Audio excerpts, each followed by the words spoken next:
Halo teman-teman semua, di sini saya akan menjelaskan mengenai tugas UAS Pengenalan Komputer dan Software atau PKS 2.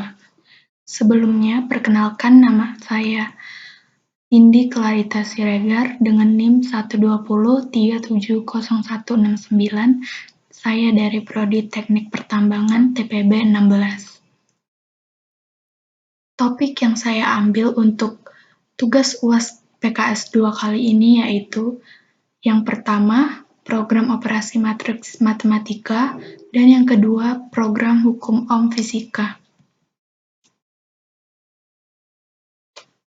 Video ini saya akan menjelaskan tentang latar belakang, source code, flowchart, dan demo program. Yang pertama, latar belakang. Saya mengambil topik yang pertama yaitu program operasi matriks pada matematika karena saya cukup memahami materi ini dan juga tujuan saya mengambil topik ini adalah agar materi matriks ini dapat mudah diselesaikan, terutama bagi pengguna seperti anak kuliahan yang pelajarannya matriks, pasti dengan menggunakan program ini akan lebih mudah untuk menghitung operasi matriks. Dan untuk yang kedua, program fisika tentang hukum Ohm, saya juga cukup memahaminya tentang rumus-rumus dasar hukum Ohm seperti tegangan, arus, dan daya. Yang kedua, saya akan menunjukkan flowchart dari program-program yang telah saya buat. Nah, teman-teman dapat kita lihat di sini flowchart yang telah saya buat. Ini adalah flowchart untuk program yang pertama yaitu operasi matriks. Di sini saya memulai flowchart ini dengan main, dan setelah itu saya deklarasikan variabel yang saya gunakan. Di sini saya menggunakan tipe data string dan integer.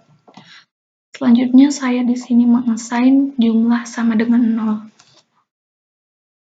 Selanjutnya, saya keluarkan output berupa data diri dan judul program saya. Dan setelah itu, saya mengeluarkan output untuk memilih program. Dan di sini saya memberikan pilihan program.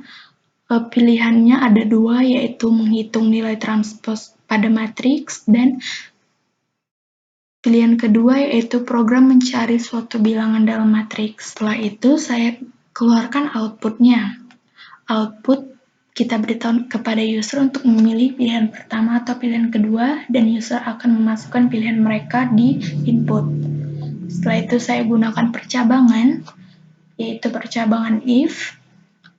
Nah, jika pilihannya sama dengan 1, maka output yang akan keluar adalah masukkan jumlah baris matriks. Setelah itu, user memasukkannya dengan input ini, input M, dan setelah itu output masukkan jumlah kolom matriks, dan user juga menginputkan kolom matriks yang mereka mau. Setelah itu, output masukkan elemen matriks. Nah, di sini saya gunakan nesfor atau perulangan bersarang. Nah, di sini juga saya gunakan perulangan bersarang, dan sini saya mengassign kalau transpose array transpose JI sama dengan array matriks IJ. Setelah itu saya mengeluarkan output hasil transposnya menggunakan perulangan for atau nesfor, dan setelah itu saya keluarkan output transpose IJ, hasil transposnya. Nah, jika user memilih pilihan yang kedua, di sini saya menggunakan else if. Jika pilihan yang mereka pilih adalah pilihan kedua, maka program otomatis mengeluarkan output masukkan panjang baris matriks, dan user akan menginputkan panjang baris matriks yang mereka inginkan, dan setelah itu program akan mengeluarkan output masukkan panjang kolom matriks. Setelah itu user menginputkan kolom matriksnya, dan di sini saya mendeklarkan sebuah array, yaitu array A, dan juga di sini saya mengeluarkan output masukkan elemen matriks. Nah, di sini lagi saya menggunakan perulangan for, dan di sini saya mengeluarkan output elemennya. Nah, setelah itu saya keluarkan output lagi, masukkan bilangan yang ingin dicari, karena ini pilihan kedua yaitu mencari suatu bilangan dalam matriks. Nah, jadi user akan menginputkan bilangan yang ingin mereka cari. Setelah itu saya gunakan perulangan for di sini, for I sama dengan 0 sampai C dan J sama dengan 0 sampai D, dan di sini saya gunakan percabangan if. Nah, jika array IJ sama dengan K, maka outputnya adalah berupa bilangan, berupa hasil dari pencarian bilangan terhadap matriks. Nah, jika pilihannya saya mengeluarkan percabangan else if di sini, jika pilihannya tidak sama dengan 2 dan tidak sama dengan 1, maka program akan mengeluarkan output pilihan tidak valid. Program akan menanyakan kembali apakah ingin melakukan perhitungan lagi. Nah, terus jika ya, Y besar atau tidak T kecil, maka user akan menjawabnya dengan Y besar atau T kecil dan akan menginputkan pilihan mereka. Dan jika tidak, maka program akan mengeluarkan output terima kasih atas waktu Anda, semoga bermanfaat. Selanjutnya saya akan menampilkan flowchart dari program yang kedua, yaitu hukum Ohm dari mata kuliah Fisika Dasar 2. Nah, di sini selalu kita mulai dengan main, selanjutnya kita deklarasikan variabelnya.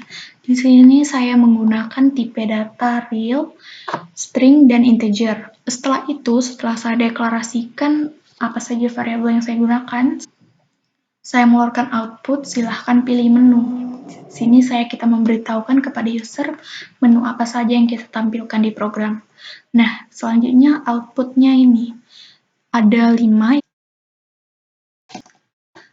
Nah, di sini saya menggunakan percabangan, yaitu percabangan if else. Dan jika X yang dimasukkan user sama dengan 1, maka program akan mengeluarkan output medan magnet. Dan program akan menyuruh user untuk menginputkan besaran medan magnet yang ingin mereka cari.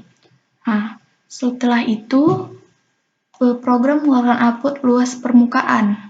Luas permukaannya ditanya berapa dan user akan menginputkan luas permukaannya. Setelah itu, program ingin menanyakan berapa besaran sudut yang dibutuhkan untuk programnya. Itu saya di sini mengassign sebuah fungsi, yaitu sudut sama dengan cos kali sudut. Dan fungsi assign flux sama dengan medan dikali luas kali cos dikali sudut. Nah, jika pilihan yang X yang diinputkan user adalah sama dengan 2, maka di sini program akan mengeluarkan output, yaitu arus ampernya berapa. Dan user akan menginputkan besaran arus yang mereka cari. Dan setelah itu hambatan atau satuannya ohm, dan user akan memasukkan nilai hambatannya melalui input hambatan ini. Dan saya mengassign sebuah fungsi lagi, yaitu rumusannya tegangan sama dengan arus kali hambatan.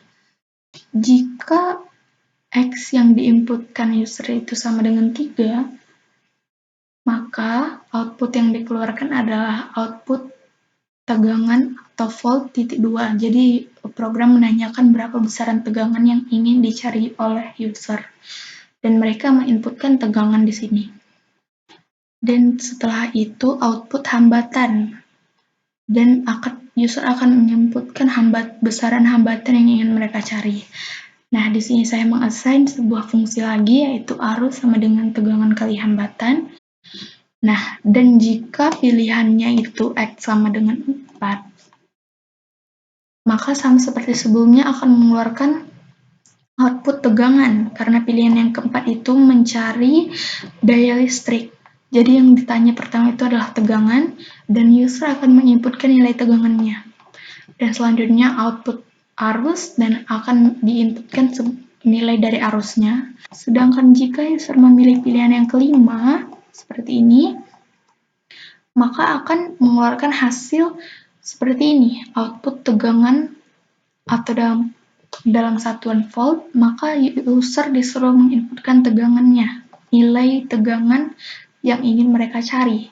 Dan setelah itu, user disuruh menginputkan arus. Nah, di sini saya mengassign lagi sebuah fungsi, yaitu hambatan sama dengan tegangan per arus. Jika user salah memasukkan inputan atau tidak dari kelima ini, maka output yang akan dikeluarkan adalah salah nomor menu, karena pilihannya ada 5. Nah, teman-teman, setelah saya tadi menampilkan flowchart dari kedua program yang saya buat, sekarang saatnya saya untuk menampilkan kode program dari program-program yang telah saya buat, yaitu yang pertama tentang operasi matriks, dan yang kedua tentang hukum Ohm. Ini teman-teman, kita sudah masuk ke aplikasinya Dev C++. Setelah itu, di sini saya telah membuat 2 buah program.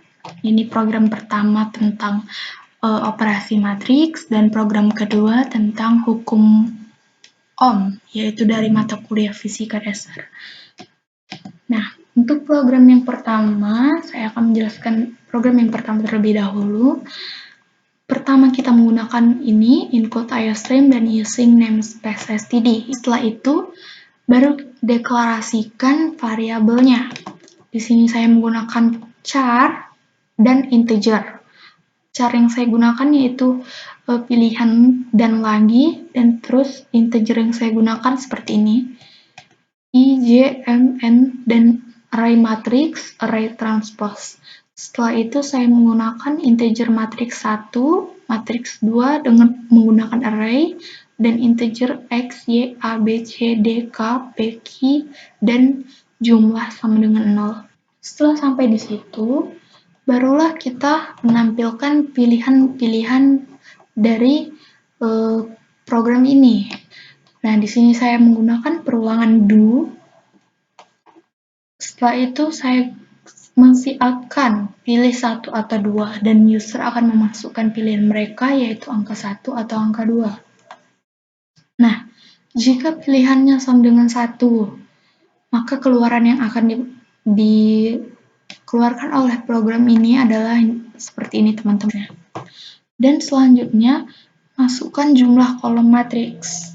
Nah, seperti yang tadi, saya di sini user disuruh untuk menginputkan sebuah angka untuk jumlah kolom matriksnya nanti. Dan setelah itu, saya cout-kan masukkan elemen matriks. Elemen matriks itu seperti angka-angka dari matriksnya. Saya menggunakan nest for di sini, perulangan for, dan saya menyuruh user untuk menginputkan matriks yang mereka inginkan, elemen. Setelah itu semua, program akan menampilkan hasil dari transpose matriksnya dengan menggunakan perulangan. Di sini saya tampilkan I sama dengan 0, I kecil n, I plus. Ini nest for ya, jadi for bersarang gitu, perulangan bersarang. Nah, di sini saya program akan menampilkan hasil dari transposnya. Seperti itu, teman-teman. Selanjutnya, untuk pilihan yang kedua. Jika tadi pilihan pertama seperti ini yang akan dihasilkan, nah setelah itu saya menggunakan percabangan else if. Else if di sini, else if pilihan sama dengan 2. Itu artinya kalau user memilih pilihan yang kedua, maka keluaran yang dihasilkan seperti ini. Seperti yang tadi juga, masukkan panjang baris matriks, masukkan panjang kolom matriks, dan user akan memasukkan sesuai keinginan mereka dan kebutuhan mereka. Karena pilihan kedua ini tentang mencari suatu bilangan dalam matriks, maka output yang dikeluarkan seperti ini, teman-teman. Masukkan bilangan yang ingin dicari. Nah, misalnya user tuh mencari suatu angka, misalnya saya contohkan 2 gitu, maka program akan otomatis bekerja untuk mencari angkanya.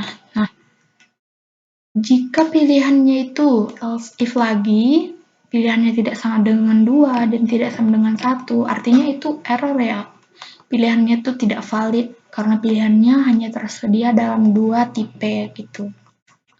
Nah, setelah sampai di situ, program akan bertanya kepada Anda apakah ingin melakukan perhitungan lagi. Jika ya atau tidak, maka user akan menjawabnya dan akan disuruh menginputkan pilihan mereka. Jadi ini adalah kode-kode program untuk yang topik pertama, yaitu operasi matriks. Selanjutnya, saya akan mencoba untuk merun. Nah, dapat terlihat ya teman-teman di screen ini seperti layout yang telah saya buat, nama saya Nimprodi TPB. Nah, pilih program. Di sini saya misalnya memilih program yang pilihan pertama misalnya, menghitung nilai transpos pada matriks 1. Nah, masukkan jumlah baris matriks. Baris matriks itu berarti yang baris ya teman-teman, karena matriks itu terdiri dari baris dan kolom. Nah, misalnya jumlah barisnya itu saya memilih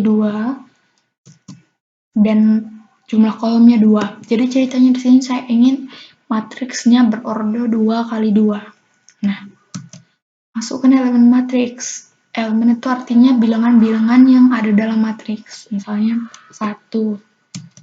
Ini sembarang saja sesuai keinginan user.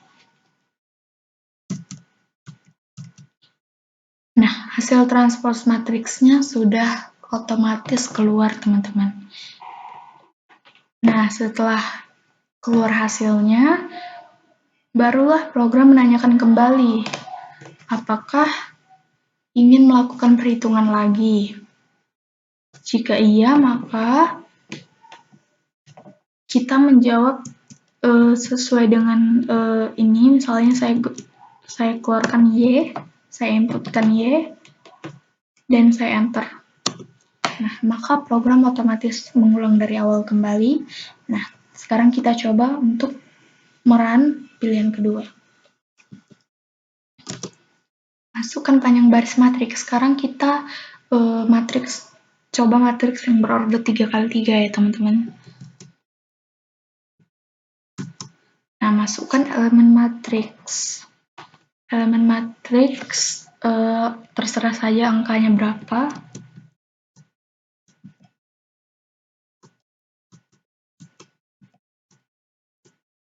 Nah, sekarang kita ingin mencari bilangan berapa.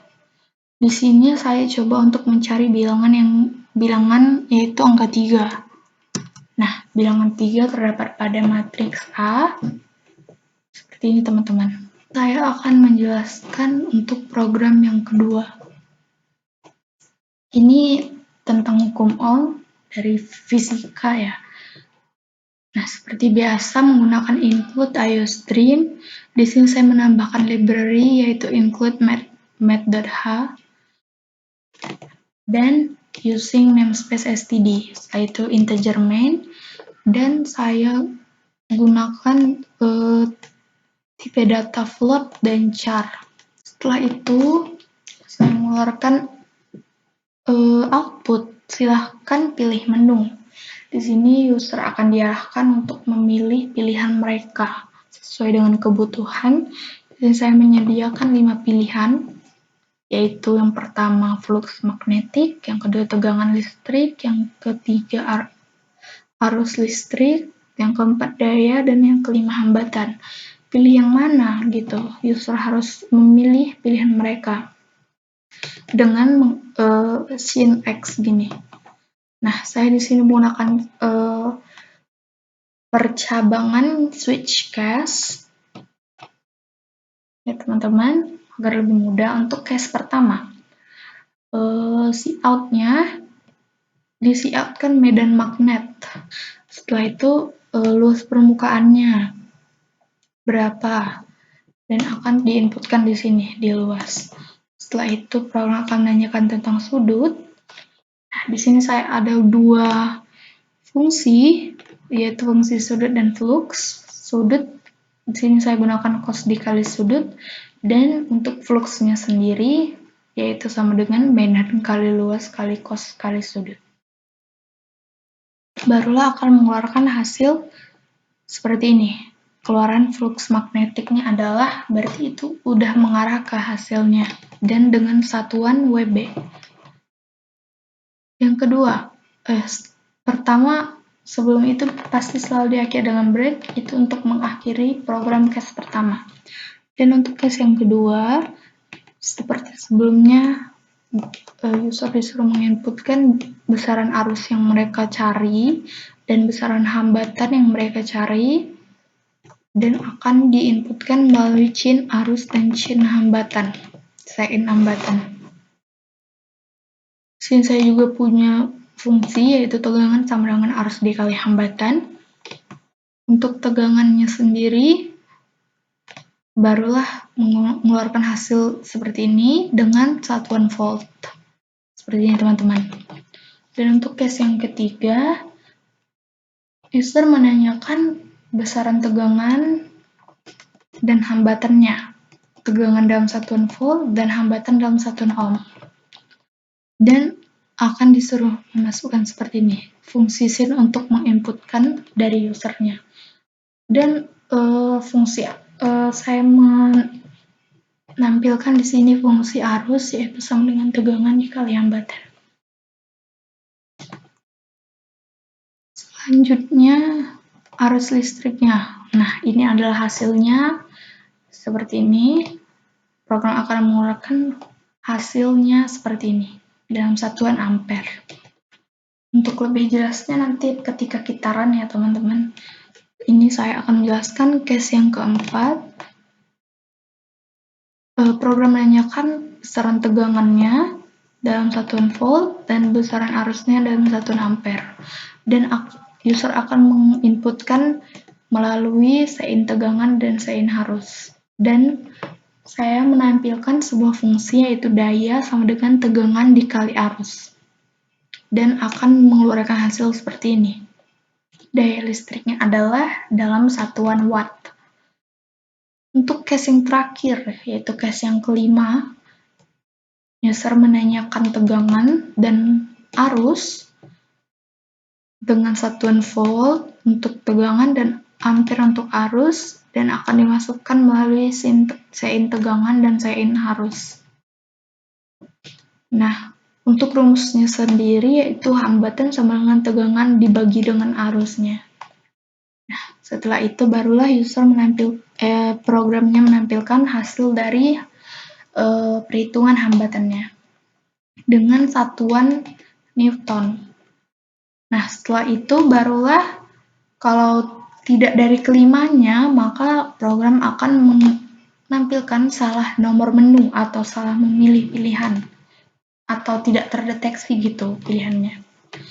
Setelah itu barulah program menanyakan kembali apa akan mengulangi pilihan yes or no gitu. Nah, barulah user menginputkan konfirmasi mereka apakah ingin mengulang atau tidak. Dan di sini saya menggunakan percabangan if confirm sama dengan y atau confirm sama dengan y besar, maka program akan mengulang dari awal kembali. Dan jika tidak dari kedua ini, maka program akan berhenti dan menampilkan kata selesai. Seperti itu teman-teman untuk kode-kode program yang kedua. Selanjutnya saya akan coba untuk run program ini.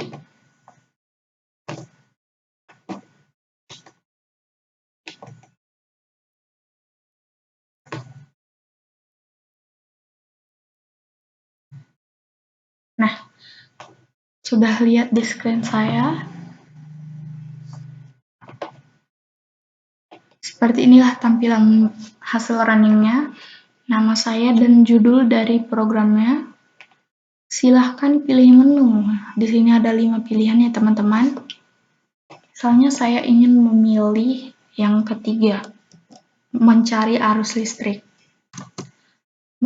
Disuruh masukkan tegangannya. Misalnya saya inputkan misalnya 15 volt dan hambatannya misalnya 6 ohm. Nah, baru kelihatan ya teman-teman, hasilnya arus listriknya adalah 90 ampere. Itu sudah otomatis keluar karena saya mengassign sebuah fungsi tadi di kode-kode programnya.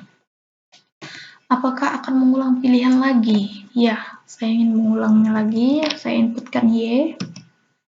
Nah, barulah akan keluar seperti ini lagi, teman-teman. Misalnya nomor 2 ya. Saya memasukkan misalnya besaran arusnya itu 20 ampere. Dan hambatannya itu sebesar 8 ohm. Nah, otomatis keluarlah hasil dari tegangannya yaitu 160 volt. Karena tadi saya memilih nomor 2 yaitu mencari tegangan listrik dan ini adalah hasilnya. Kita pilih lagi untuk memastikan apakah program berjalan lancar. Nah, misalnya saya memilih nomor 5 ya teman-teman. Nomor 5 disuruh memasukkan tegangan.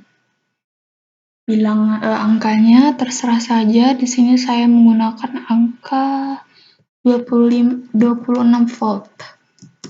Dan arusnya misalnya 11 ampere.